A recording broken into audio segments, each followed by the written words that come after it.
Kalau dia sudah dihukum di dunia, dia nggak dihukum lagi di neraka. Mending di dunia dong. Ulangi.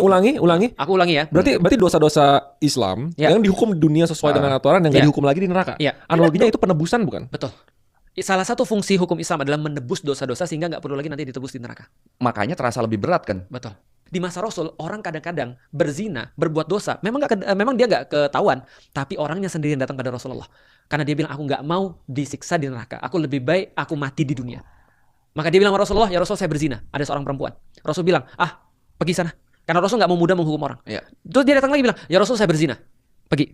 Dikata lagi, ya Rasul saya berzina 3 kali. Rasul baru nanya, maksudmu apakah seperti pedang masuk dalam sarungnya? Maksudnya dipastikan zina tuh apa maksudnya? Jangan-jangan dia cuma nempel-nempel doang. Apalah gitu. Bukan nggak apa-apa, tapi kayak di situ poinnya. Itu juga nggak boleh. Jangan. Itu juga nggak boleh. Tapi kita dipastikan separah apa.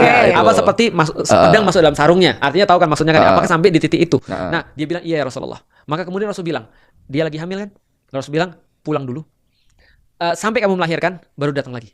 Ditunda. Bukan kalau bagi yang sudah menikah dirajam. Dirajam tuh diapain? Dilempar batu sampai mati. Ditanam kan badan. Iya, ditanam badan. Jadi badan kita ditanam nih segini nih. Seleher terus dilemparin batu sama orang sampai mati. Dan itu hukum di zaman Yesus loh. Hati-hati. Karena di zaman Yesus juga begitu hukumannya, rajam. Kayaknya menarik nih kita bahas satu episode isinya hukum-hukum. Oke. Dia sukanya gitu-gitu tuh. Sukanya gore. Azab, siksa kubur, siksa neraka.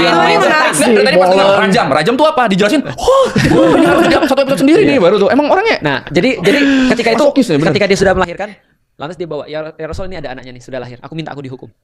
Karena supaya jadi penebus tadi. Aku minta dihukum. Kata Rasulullah, susuin anakmu sampai dia bisa untuk disapih. Disapih? Sampai tidak harus ASI lagi. Itu namanya disapih. Oke. Dia datang lagi, beberapa bulan kemudian anak itu sudah bawa roti di tangannya. Artinya sudah bisa makan tanpa ada air susu dari ibunya. Maka kemudian Rasul katakan, oke, laksanakan hukuman rajam. Dan menariknya adalah ketika dia dirajam, itu darahnya kan muncrat. Karena pakaiannya Khalid bin Walid, salah seorang sahabat. Dia jijik kayak mau bersihin gitu. Karena darahnya pezina kan gitu kan. Tapi kata Rasul apa? Jangan kamu jijik karena pertaubatan dia sudah Allah terima. Jadi dia habis dirajam, terus dia masuk surga. Iya.